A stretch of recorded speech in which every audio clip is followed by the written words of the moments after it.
Merci de nous rejoindre sur Radio J et elle est avec nous en studio, l'avocate Rachel-Flore Pardo. Bonjour Rachel-Flore. Bonjour Ilana. Et ravie de vous retrouver ce matin. Alors on va parler de ce livre, un livre qui a fait beaucoup parler ces dernières semaines. C'est le livre Impunité d'Hélène Devinck, journaliste, scénariste, ancienne assistante de Patrick Poivre d'Arvor qui l'accuse de viol et dont la plainte a été classée sans suite pour cause de prescription. Oui Ilana, Hélène Devinck dans son livre évoque la forteresse de l'impunité et écrit ces mots.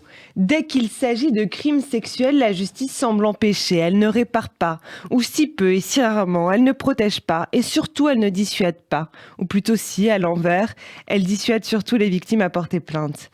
Dans ce livre, Hélène Devinck, avec force, nous interpelle. Elle révèle l'impuissance de notre justice face aux 90 témoignages et aux plus de 20 plaintes de femmes contre Patrick Poivre d'Arvor. À la question « Qu'attendez-vous ?» que lui posait le journaliste Augustin Trapenard dans l'émission La Grande Librairie, Hélène Devinck a répondu « Un procès ».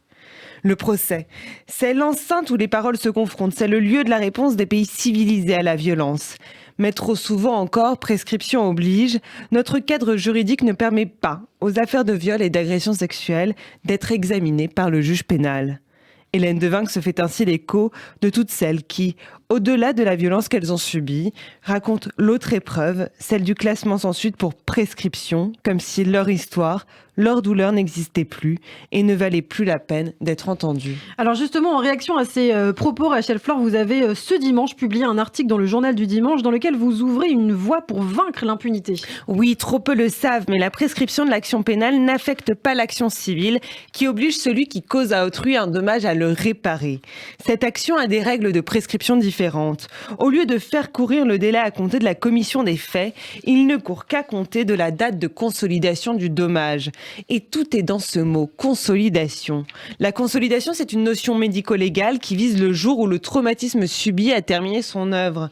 Au civil, la logique est la suivante. Le dommage causé par les violences sexuelles se poursuit dans le temps et c'est seulement une fois que la victime est en capacité de mesurer l'étendue de son préjudice et de le faire constater par un expert que le délai commence à courir.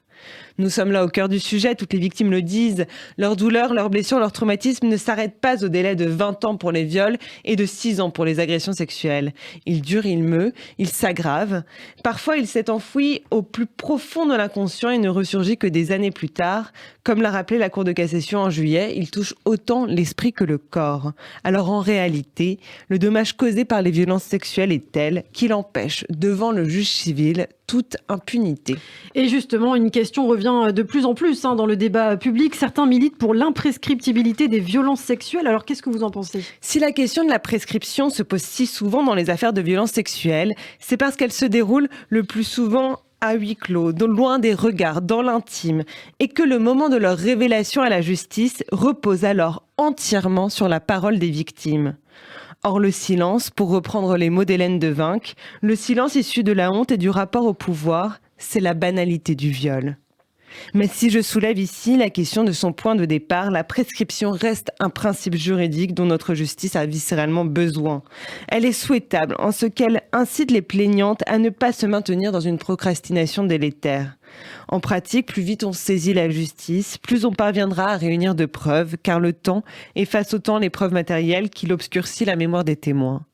Alors aux victimes qui souhaitent saisir la justice, je veux dire, allez-y. Dès que vous vous sentirez prête, n'attendez plus. Si l'action pénale est prescrite, demandez réparation devant le juge civil. Ensemble, nous pourrons ainsi briser les murs de la forteresse de l'impunité. Merci beaucoup Rachel-Flore Pardo. Vaincre l'impunité des violences sexuelles, bien sûr. À mon avis, ce n'est pas la dernière fois qu'on en parlera, malheureusement. Merci en tout cas d'avoir été avec nous sur Radio J. On vous retrouvera dans quelques semaines après les fêtes sur Radio J. Merci Elana. À bientôt. À bientôt.